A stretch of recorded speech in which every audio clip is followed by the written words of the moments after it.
Quiero hacerte una pregunta y necesito que la tomes en serio. ¿Cuántas veces has abierto la Biblia y la has cerrado sintiéndote más confundido que cuando la abriste? No lo digo para juzgarte, lo digo porque le ha pasado a millones de personas y nadie habla de eso. Hay algo que muy pocos se atreven a decir en voz alta. La Biblia es el libro más leído en la historia de la humanidad y al mismo tiempo el más malentendido. No porque sea imposible de comprender, sino porque nadie nos enseñó a acercarnos a ella. Nos dijeron que la leyéramos, pero nunca nos dijeron cómo escucharla. Y esa diferencia lo cambia todo. Si alguna vez sentiste que la Biblia es complicada, que no es para ti, que necesitas ser teólogo para entenderla, quédate. Porque lo que estás a punto de escuchar no solo va a cambiar la forma en que lees este libro, va a cambiar la forma en que lo vives. Esto es, cómo entender la Biblia correctamente, lo que nadie te explica.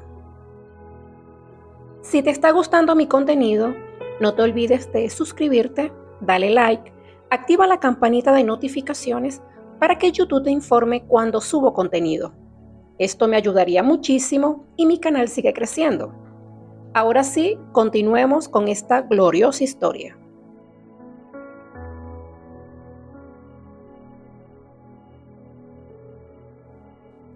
Déjame ser directa contigo. Hay un problema enorme que nadie está nombrando. Y no es que la Biblia sea difícil, es que nos han enseñado a leerla de la forma equivocada. Piénsalo así. Imagina que alguien te entrega una carta escrita en otro idioma, en otra época, con referencias culturales que tú no conoces. Y te dicen, léela y entiéndela. ¿La entenderías? Quizás algunas palabras, quizás algunos fragmentos, pero el mensaje completo, probablemente no. Eso es lo que le pasa a la mayoría de las personas con la Biblia. No es falta de fe, no es falta de inteligencia, es falta de contexto, es falta de herramientas, es falta de alguien que les enseñe a leer de verdad. Y el resultado de esto es devastador. Personas que leen un versículo y construyen una doctrina completa sobre él. Personas que buscan en la Biblia lo que ya quieren encontrar. Personas que leen como si fuera un manual de instrucciones moderno. Personas que la usan para justificar lo que ya creen. Personas que la abandonan porque no les dice nada. Y al final, en lugar de encontrar luz, encuentran confusión. En lugar de encontrar vida, encuentran obligación. En lugar de encontrar a Dios, encuentran solo palabras. Hice una pequeña investigación y he encontrado 4 grandes errores al momento de leer la Biblia. Si tú consideras que hay otros más, pon en los comentarios, los estaré leyendo.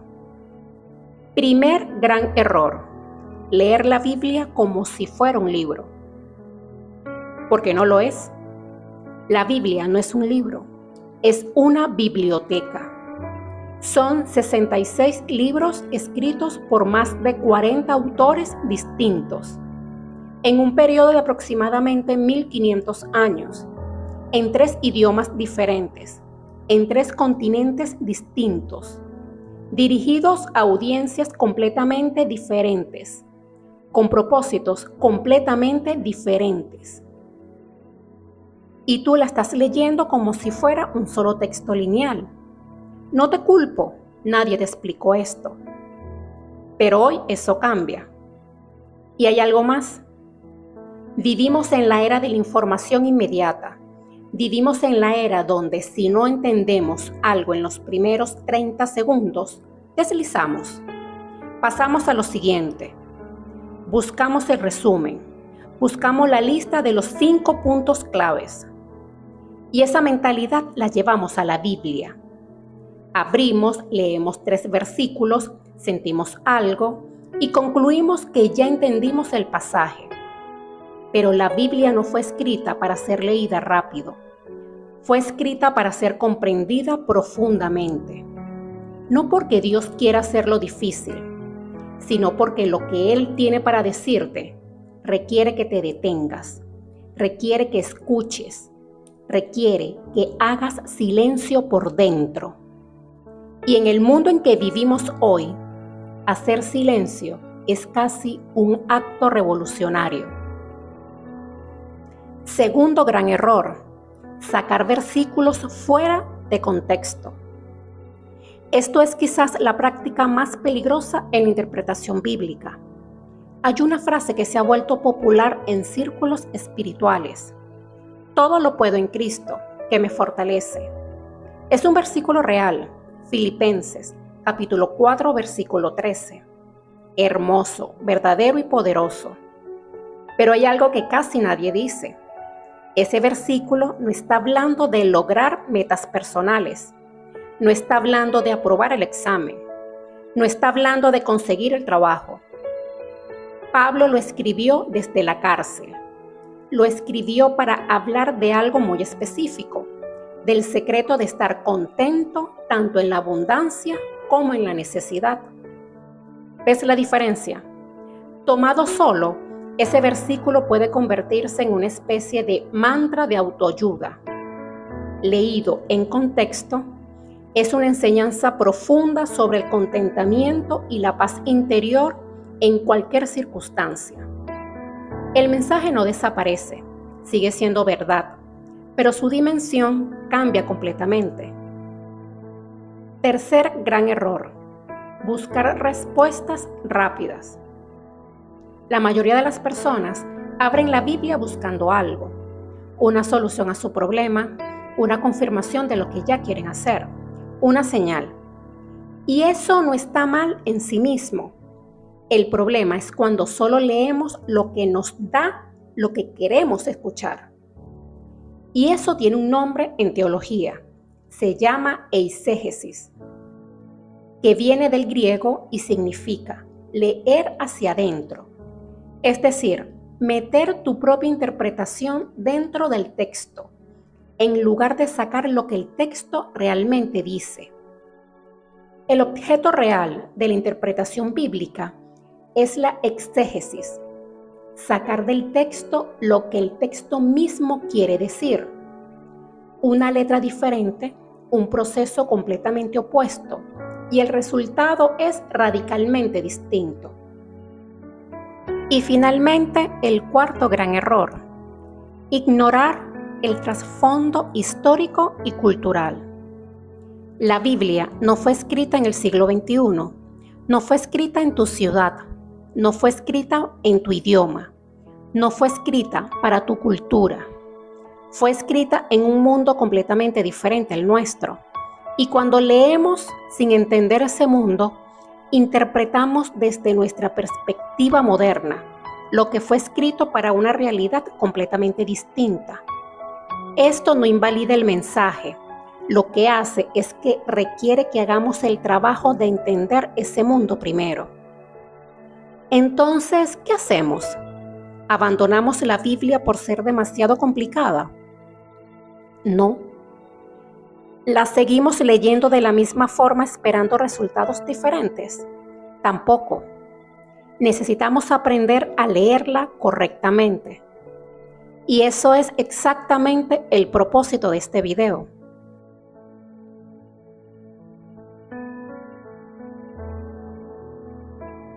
Antes de hablar de métodos, de principios y de herramientas, hay algo que necesito decirte. Algo que puede sonar simple, pero que en realidad es lo más profundo de todo lo que vamos a hablar en este video. La Biblia no es solo un texto ordinario. No porque sea mágico en un sentido superficial, sino porque fue escrita con una intención que va más allá de la transmisión de información. Fue escrita para ser un puente entre lo humano y lo divino. Y eso significa que para entenderla correctamente, necesitas algo más que inteligencia, algo más que método, algo más que tiempo y disciplina. Necesitas disposición. Déjame explicarte algo. Imagina que recibes una carta de alguien que te ama profundamente. Una carta escrita con cuidado, con detalle, con intención. Cada palabra elegida, cada frase construida con propósito. Ahora imagina leer esa carta de dos formas diferentes. La primera forma, la lees rápido, buscando los puntos claves, subrayando lo que te interesa, saltando lo que te parece difícil. La segunda forma, la lees despacio, con el corazón abierto, sabiendo que cada palabra fue puesta ahí por una razón, dejando que el mensaje llegue no solo a tu mente, sino a algo más profundo dentro de ti. ¿Cuál de las dos formas te conecta realmente con quien la escribió? Creo que la respuesta es obvia, ¿no? Lo mismo aplica para la Biblia. Hay una dimensión espiritual en la lectura de este libro que ningún método puede reemplazar. Y esa dimensión tiene que ver con la guía interior.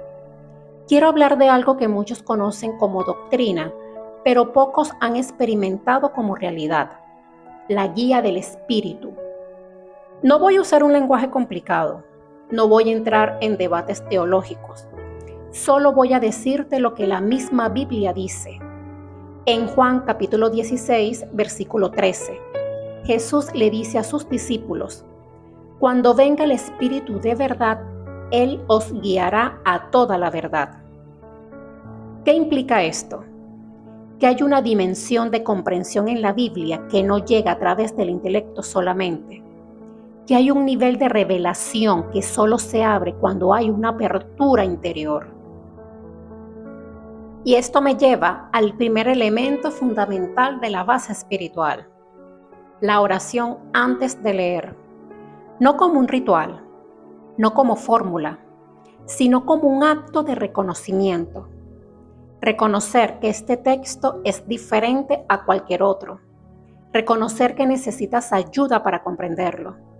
Reconocer que no vas a entenderlo solo con tu mente. Una oración tan simple como: ayúdame a entender lo que necesito entender hoy. Abre mis ojos a lo que hay aquí para mí.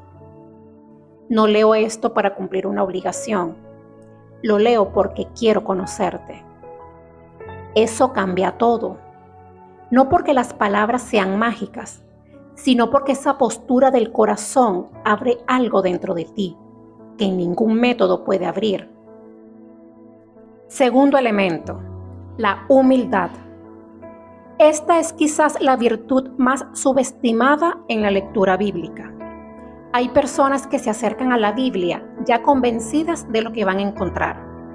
Ya tienen sus conclusiones, ya tienen sus doctrinas, ya tienen sus respuestas.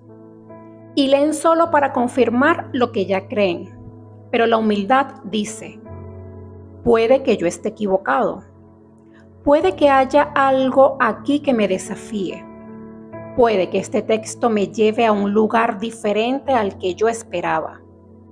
La humildad no es debilidad, es apertura. Es la puerta por la que entra la comprensión verdadera. Proverbios capítulo 3, versículo 5 lo dice de una forma hermosa: confía en el Señor con todo tu corazón y no te apoyes en tu propio entendimiento.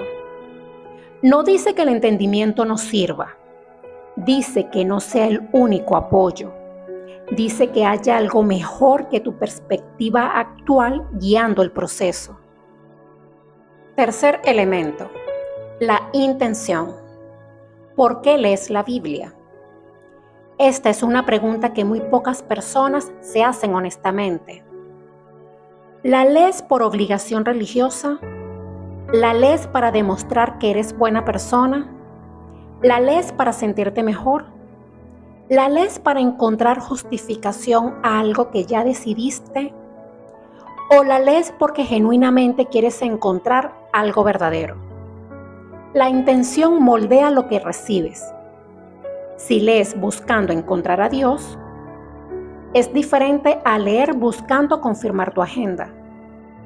Si lees con el corazón abierto a ser transformado, es diferente a leer esperando que todo esté de acuerdo contigo. Jesús dijo algo que me parece profundamente revelador. Bienaventurados los limpios de corazón, porque ellos verán a Dios. Ahora, con esta base firme, con oración, con humildad, con intención pura, podemos hablar de los principios que transforman la lectura.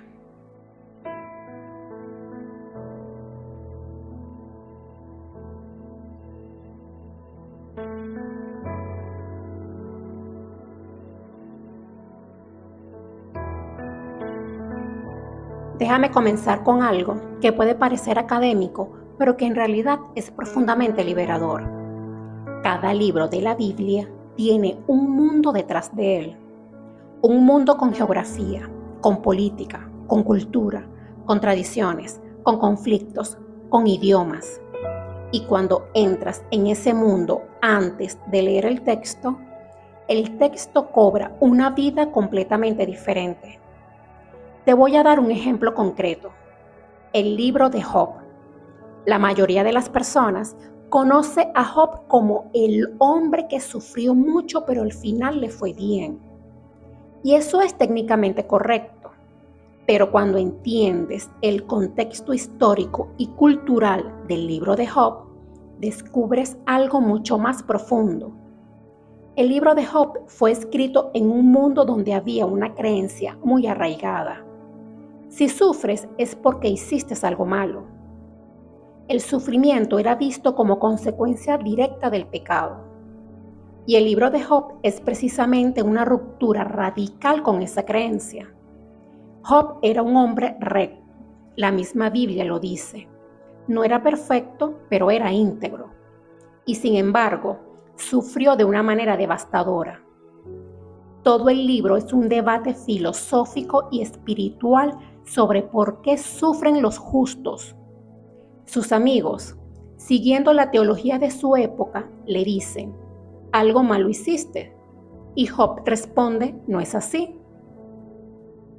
¿Y cuál es la conclusión? Que el sufrimiento no siempre es castigo, que Dios está presente incluso cuando no entendemos, que la fe no es una transacción. Ese es el mensaje del libro. Pero si lo lees sin ese contexto cultural, probablemente te pierdas la mitad de su profundidad. Otro ejemplo, las cartas de Pablo. Pablo escribió la mayoría de sus cartas para responder a problemas específicos de comunidades específicas. La carta a los Corintios fue escrita para una comunidad en Corinto, una ciudad conocida en el mundo antiguo por su comercio, su diversidad cultural y su reputación de permisividad moral. Cuando Pablo habla de ciertos comportamientos en esa carta, está hablando a personas que venían de ese contexto específico.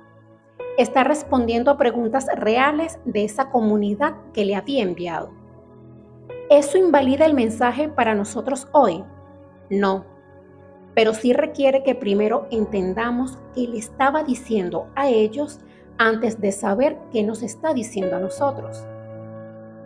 ¿Cómo puedes hacer esto en la práctica? Primero, antes de leer un libro de la Biblia, dedica tiempo a entender quién lo escribió, a quién va dirigido y en qué época se sitúa. Hay introducciones en muchas Biblias de estudio que hacen esto de forma accesible. Hay recursos en línea, hay comentarios bíblicos escritos por personas que han dedicado su vida a este trabajo. No tienes que hacerte experto, solo tienes que hacerte la pregunta: ¿cuál es el mundo detrás de este texto? Esa sola pregunta puede transformar completamente tu comprensión. Segundo, cuando encuentres algo que te confunde o que te parece contradictorio, pregúntate: ¿hay algún contexto histórico o cultural que yo no conozco que explique esto? Casi siempre la respuesta es sí. Y cuando encuentres ese contexto, lo que parecía un problema se convierte en una puerta. Un versículo fuera de contexto puede convertirse en un error. Un versículo dentro de su contexto puede convertirse en una revelación. La diferencia es el trabajo que estás dispuesto a hacer.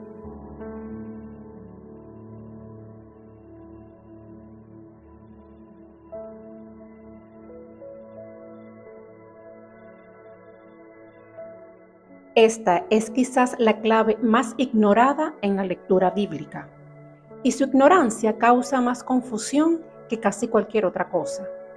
Déjame preguntarte algo. ¿Lees un poema de la misma forma que lees un contrato legal? ¿Lees una novela de la misma forma que lees un libro de historia? ¿Lees una metáfora de la misma forma que lees un informe científico? Por supuesto que no, porque cada tipo de texto tiene sus propias reglas, tiene su propio lenguaje, tiene su propio propósito.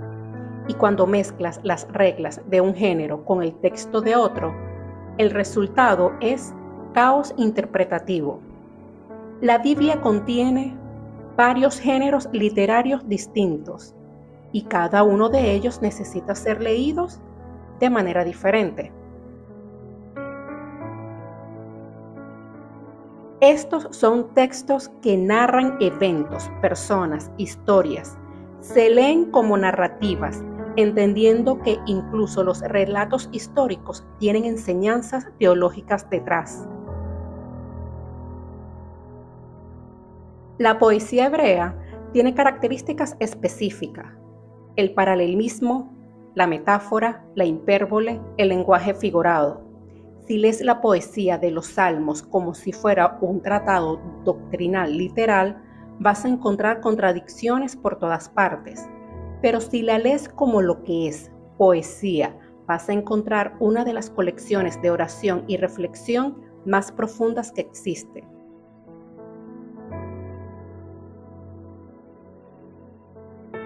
Estos libros funcionan de una manera específica. Los proverbios, por ejemplo, no son promesas universales, son observaciones generales sobre cómo funciona la vida. Cuando Proverbios dice, instruye al niño en su camino, y aun cuando fuere viejo, no se apartará de él, no está haciendo una promesa absoluta de que si criaste bien a tus hijos, nunca se irán. Es una observación sabia sobre la influencia de la formación temprana. La diferencia entre entender eso y no entenderlo puede ser la diferencia entre esperanza y amargura para un padre que ha hecho todo bien y aún así ha visto a sus hijos alejarse.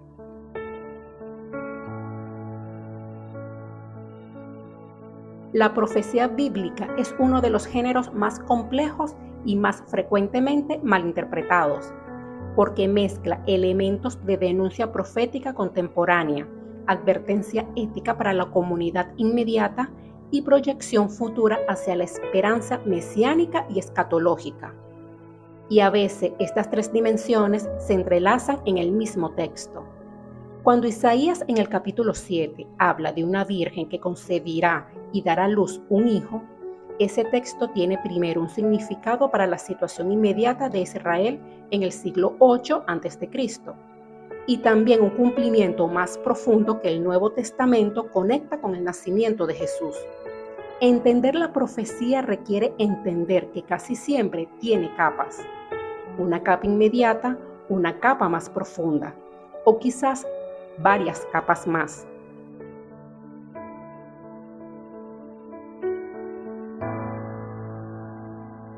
Las parábolas de Jesús son quizás el género más hermoso y más malentendido.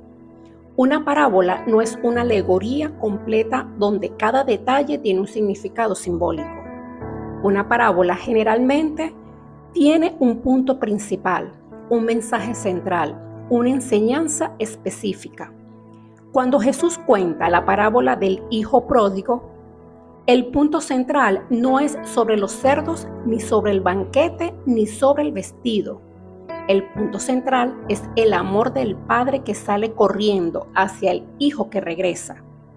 Y secundariamente, la actitud del hermano mayor que no puede celebrar. Interpretar cada detalle de esa parábola como símbolo de algo es perder el bosque por los árboles. Las cartas del Nuevo Testamento, escritas por Pablo, Pedro, Juan y Santiago, son exactamente eso, cartas. Tienen un destinatario específico, responden a situaciones específicas, tienen la estructura de una carta del siglo I y necesitan ser leídas con esa conciencia. Ahora te estarás preguntando, ¿por qué importa todo esto? Porque cuando sabes en qué género estás leyendo, sabes qué preguntas hacer al texto. A una narrativa histórica le preguntas, ¿qué pasó y qué nos enseña? A un poema le preguntas, ¿qué sentimiento o verdad está expresando esta imagen? A una parábola le preguntas, ¿cuál es la enseñanza central que Jesús quiere transmitir? A una profecía le preguntas, ¿qué significa esto para su audiencia original y qué proyección más amplia tiene? A una epístola le preguntas, ¿qué situación motivó estas palabras y qué principio eterno hay detrás? Cada género tiene sus propias preguntas y cuando haces las preguntas correctas al texto correcto, las respuestas cambian completamente.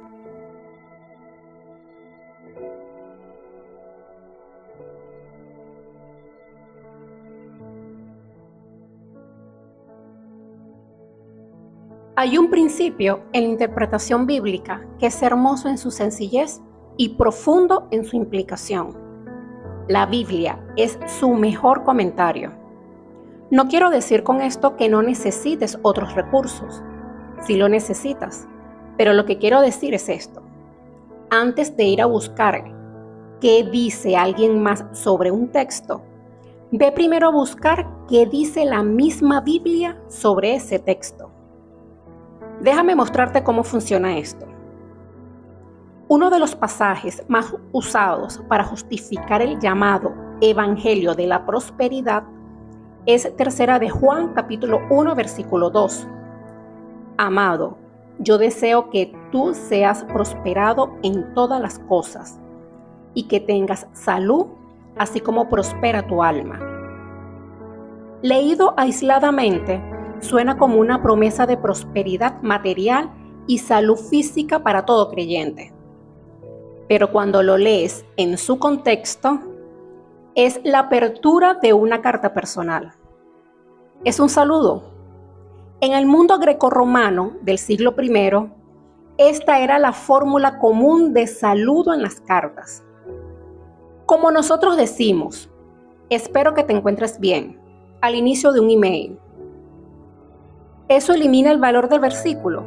Por supuesto que no.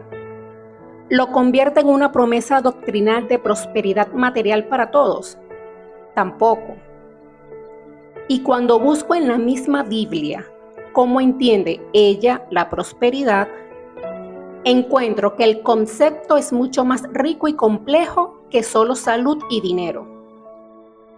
Encuentro a Pablo diciendo que ha aprendido a contentarse en todo estado.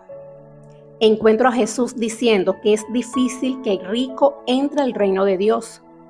Encuentro a Santiago advirtiendo a los ricos sobre el peligro de confiar en sus riquezas. El cuadro complejo es mucho más matizado y poderoso. Hay otro nivel de este principio que me parece fascinante. El Nuevo Testamento está lleno de citas y alusiones al Antiguo Testamento. Y muchas veces el Nuevo Testamento nos da la interpretación del Antiguo Testamento. Cuando Jesús lee en la sinagoga de Nazaret el pasaje de Isaías 61 y dice, hoy se ha cumplido esta escritura en vuestros oídos, nos está dando la clave de interpretación de ese texto de Isaías. Cuando el libro de Hebreos explica el sistema de sacrificios del Antiguo Testamento como prefiguración del sacrificio de Cristo, nos está dando un lente interpretativo para entender todo ese sistema. Esto tiene implicaciones prácticas muy concretas. Cuando encuentres un texto difícil, pregúntate, ¿hay otro texto en la Biblia que hable de lo mismo? ¿Hay un pasaje paralelo que ayude a clarificar esto? ¿qué dice el resto de la Biblia sobre esta idea? Los evangelios, por ejemplo, tienen pasajes paralelos, el mismo evento o enseñanza narrado desde perspectivas diferentes. Y cuando los lees juntos, el cuadro se completa. Y hay algo más que necesito decir aquí, porque es crucial. Nunca construyas una doctrina sobre un solo versículo. Un versículo puede confirmar lo que muchos textos enseñan, pero un versículo solo, sin respaldo en el resto de la escritura, es una base demasiado estrecha para sostener una convicción teológica. El principio de la analogía de la fe, que los reformadores desarrollaron ampliamente, dice que la escritura es coherente consigo misma, que si tu interpretación de un texto contradice lo que el resto de la Biblia enseña claramente, probablemente tu interpretación necesita revisión. ¿Hay tensiones en la Biblia? Sí. ¿Hay paradojas? También. ¿Hay pasajes que son genuinamente difíciles? Por supuesto que sí. Pero también hay una coherencia profunda en el mensaje central. La historia de un Dios que busca restaurar la relación con la humanidad. Y ese hilo conductor atraviesa los 66 libros como una cuerda dorada. Y cuando aprendes a seguir ese hilo, los textos difíciles comienzan a tener más sentido. No todos, pero muchos más.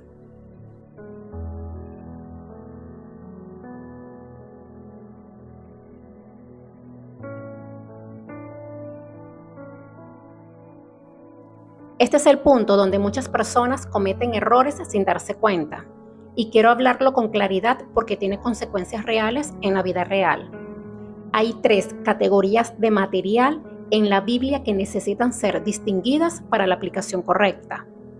1. Lo cultural. Prácticas y costumbres propias de un tiempo y lugar específico. 2. Lo espiritual. Principios que tienen raíces eternas y aplicación transcultural. 3. Lo universal. Verdades que aplican a todos, en todo tiempo, en todo lugar. Déjame darte un ejemplo que es muy claro. En 1 Corintios 11, Pablo habla sobre que las mujeres deberían cubrirse la cabeza cuando oran o profetizan. ¿Qué hacemos con ese texto hoy? Hay quienes lo aplican literalmente. Las mujeres deben usar sombrero en la iglesia. Hay quienes lo ignoran completamente. Y hay quienes lo entienden en su contexto. En el mundo grecorromano del siglo I, la cabeza descubierta de una mujer en ciertos contextos públicos era una señal de deshonor o incluso de una reputación cuestionable. Pablo estaba protegiendo la reputación de las mujeres de esa comunidad y la integridad del culto en ese contexto cultural específico. ¿Cuál es el principio espiritual detrás? Que los creyentes deben comportarse de una manera que honre a Dios y no sea piedra de tropiezo para otros. Ese principio es eterno. La forma cultural especifica en qué se expresa, no necesariamente. Otro ejemplo. En el Antiguo Testamento hay leyes sobre no mezclar distintos tipos de tela en una prenda. ¿Aplica esa ley a los creyentes en el siglo XXI? Entender el contexto de las leyes de pureza en el Antiguo Testamento, su propósito de distinguir a Israel como pueblo separado, su cumplimiento en Cristo como mediador de una nueva alianza, todo eso nos ayuda a saber cómo leer esas leyes hoy. ¿Son inútiles? No. ¿Son directamente aplicables de la misma forma? Tampoco. Pero atención, esto no significa que podemos ignorar lo que no nos conviene. Hay una tendencia en la cultura contemporánea de usar la categoría de eso era cultura para descartar cualquier enseñanza bíblica que resulte incómoda. Y eso también es un error. El proceso correcto no es decidir primero qué quiero creer y luego buscar argumentos culturales para descartar lo que me incomoda. El proceso correcto es leer el texto cuidadosamente, entender su contexto, identificar el principio eterno que hay detrás y entonces preguntar, ¿cómo aplica ese principio en mi realidad concreta? Hay principios en la Biblia que son absolutamente universales. El amor a Dios y al prójimo, la justicia y la misericordia, la integridad y la honestidad, el perdón y la reconciliación, la humildad ante Dios. Estos no son culturales. Estos no tienen fecha de vencimiento. Estos atraviesan el tiempo, el espacio y la cultura. Y cuando encuentras esos principios en el texto, cuando los identificas claramente, entonces la pregunta de aplicación se vuelve poderosa. ¿Cómo vivo este principio en mi mundo, en mi contexto, en mi vida de hoy? Esa pregunta es una de las más transformadoras que le puedes hacer a la Biblia.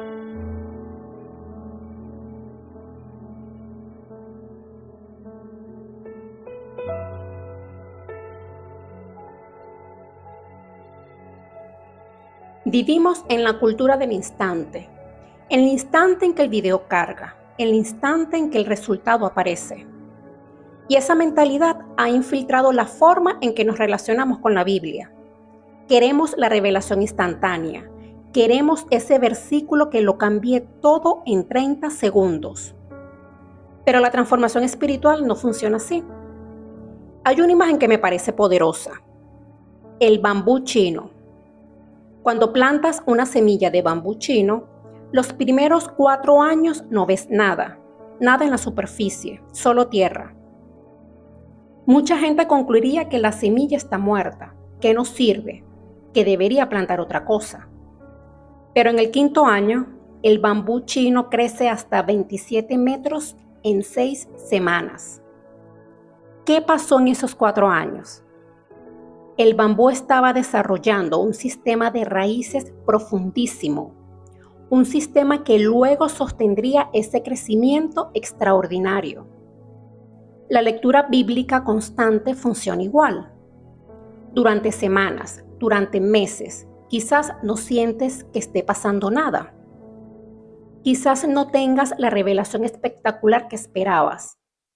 Quizás el texto no te diga algo cada vez que lo abres. Pero algo está pasando bajo la superficie. Tu mente se está formando. Tu corazón se está sensibilizando. Tu perspectiva se está transformando. Tus raíces se están profundizando.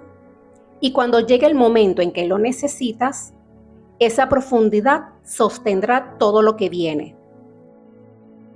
La constancia tiene otra dimensión que quiero que veas. La Biblia no se entiende en una sola lectura, ni en 2, ni en 10.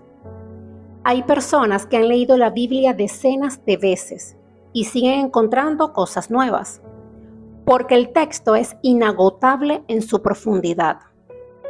Pero para experimentar esa inagotabilidad, tienes que quedarte, tienes que volver, tienes que leer el mismo pasaje en momentos diferentes de tu vida y descubrir que te habla diferente, porque tú has cambiado.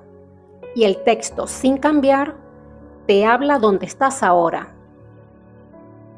Pero ¿cómo construir esa constancia en la práctica?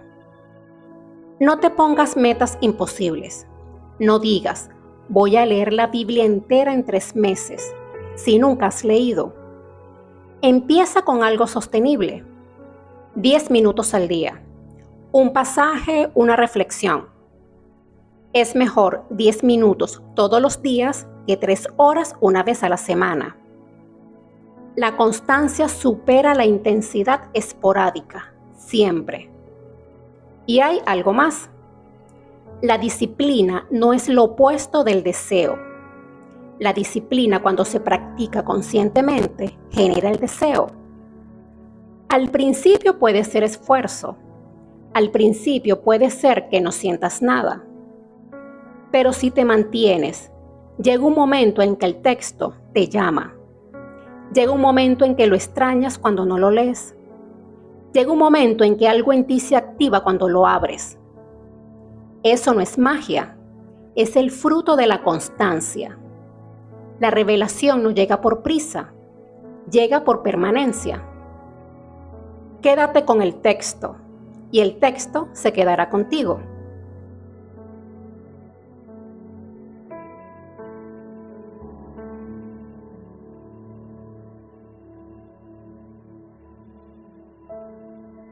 Todo lo que hemos hablado hasta ahora puede sonar hermoso en teoría, pero quiero que salgas de este video con algo concreto, con algo que puedas hacer hoy mismo.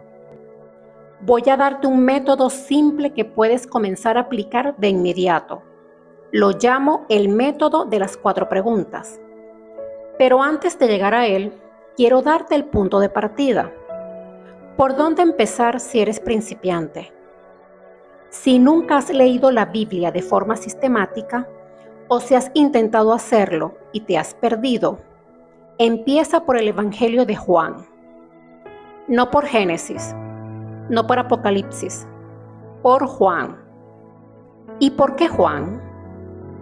Porque Juan fue escrito específicamente para personas que necesitan entender quién es Jesús. El mismo Juan lo dice al final del libro.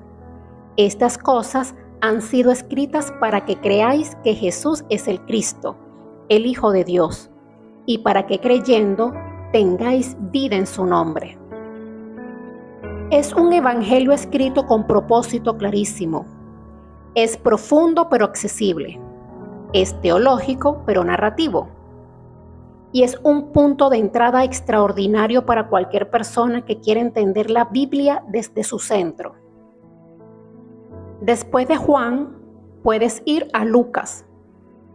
Lucas es el más detallado de los evangelios. Lucas es médico, historiador, escritor cuidadoso. Su evangelio tiene una calidad narrativa extraordinaria. Luego, Mateo. Mateo conecta el Antiguo y el Nuevo Testamento constantemente. Es el evangelio más judío y te ayudará a entender cómo Jesús cumple las promesas del Antiguo Testamento. Después de los evangelios, lee Hechos. Hechos es la continuación de Lucas. Es la historia de la iglesia primitiva. Es narrativa, emocionante y te da el contexto histórico para entender las cartas de Pablo.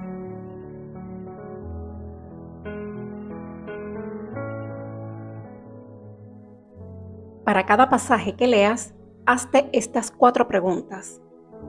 Pregunta número 1. ¿Qué dice? Lee el texto despacio. ¿Qué está diciendo literalmente? Sin interpretar todavía, solo observa.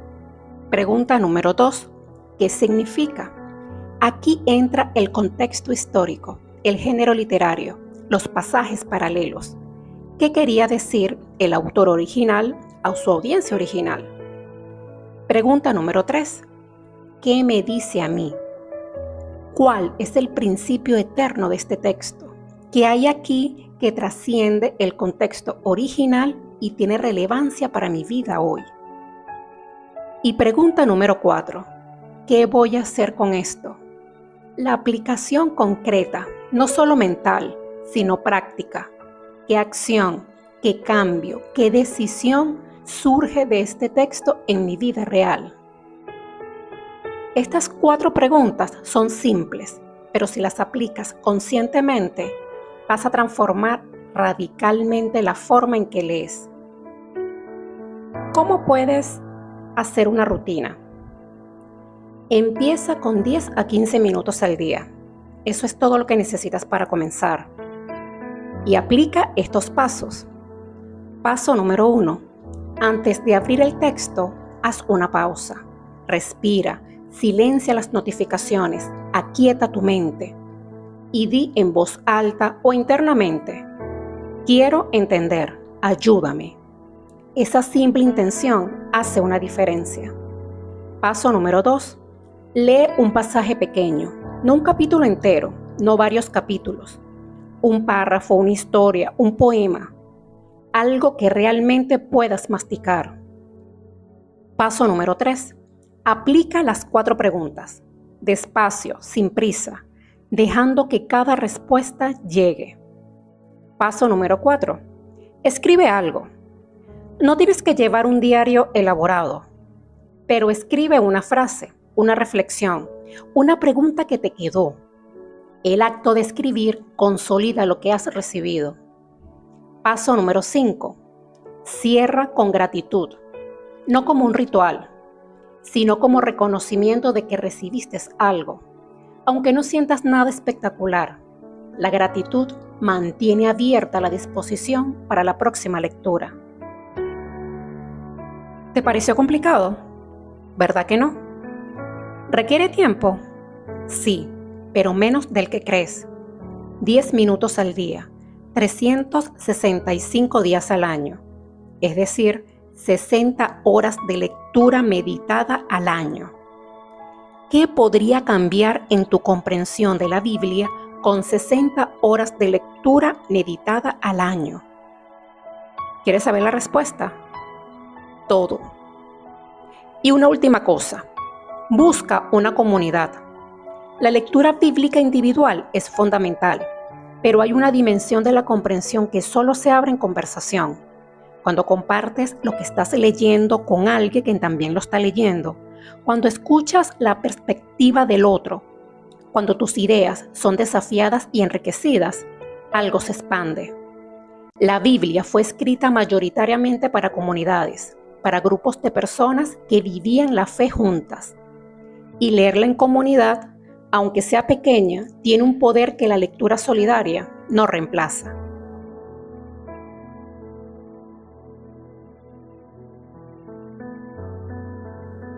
A lo largo de este video hemos hablado de muchas cosas, de contexto, de género literario, de constancia, de errores, de métodos, pero sí hay una sola cosa que quiero que se quede contigo.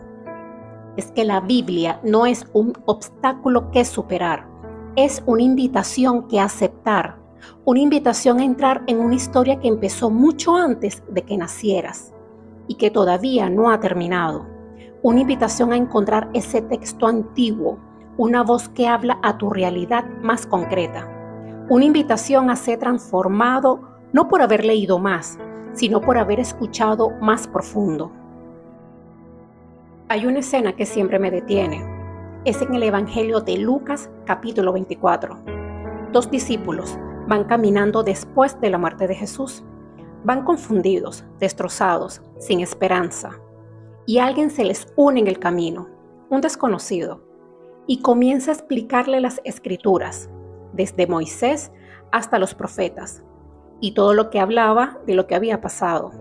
Y esos 2 discípulos, al final, cuando el desconocido se revela y desaparece, se dicen el uno al otro: ¿no ardía nuestro corazón dentro de nosotros mientras nos hablaba en el camino, mientras nos abría las escrituras? El corazón que arde. Eso es lo que puede pasar cuando la Biblia se entiende correctamente. No solo información que llena la mente, sino fuego que enciende el corazón. Ese fuego que no se enciende con velocidad, no se enciende con obligación, no se enciende con técnica sola. Se enciende con disposición, con humildad, cuando dejas de leer la Biblia como si fuera un texto más y comienzas a tratarla como lo que es, una conversación que lleva siglos esperándote.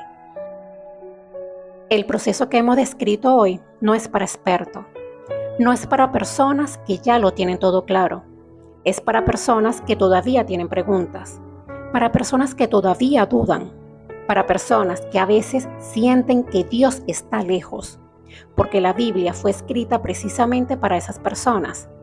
Fue escrita para los que todavía están en camino. Hay una imagen que el profeta Isaías usa para describir la palabra de Dios. Dice que es como la lluvia y la nieve que bajan del cielo, que no vuelven sin haber regado la tierra, sin haber hecho germinar y producir, No importa cuánto tiempo haya estado el suelo seco, cuando llegue el agua, algo despierta. Ninguna persona se ha acercado a este libro con corazón genuinamente abierto y ha salido de él exactamente igual. La Biblia no fue escrita para que la entendieras sola, fue escrita para que la vivieras. Y vivir algo es completamente diferente a solo entenderlo. Ve, lee, escucha y deja que el texto haga lo que ha venido haciendo por siglos. Transformar a las personas que se atreven a quedarse lo suficiente. Si este video tocó algo en ti, me gustaría pedirte algo. Primero, comparte este video con alguien que lo necesite, porque quizás hay alguien en tu vida que lleva tiempo confundido con la Biblia, que la ha intentado y no ha podido, que siente que no es para él. Este video puede ser el punto de partida que estaba necesitando. Segundo, déjame un comentario con algo específico. ¿Cuál de los 5 principios fue más revelador para ti? ¿Hay algo que escuchaste hoy que nunca te habían explicado antes? ¿Hay alguna pregunta que se abrió en tu mente mientras escuchabas? Me interesa genuinamente lo que estás procesando. Tercero, si todavía no eres parte de esta comunidad, considera suscribirte al canal. El Alfarero y su obra no es un canal de respuestas fáciles. Es un espacio para personas que creen que las preguntas difíciles merecen reflexión real. Si eso resuena contigo, bienvenido. Y para finalizar, abre la Biblia y empieza con Juan capítulo 1. Y mira qué pasa. Esto fue cómo entender la Biblia correctamente, lo que nadie te explica. Esto es El Alfarero y su obra. Gracias por quedarte, gracias por escuchar y gracias por tomar en serio lo que tú mismo eres, una obra en proceso. Hasta el próximo video.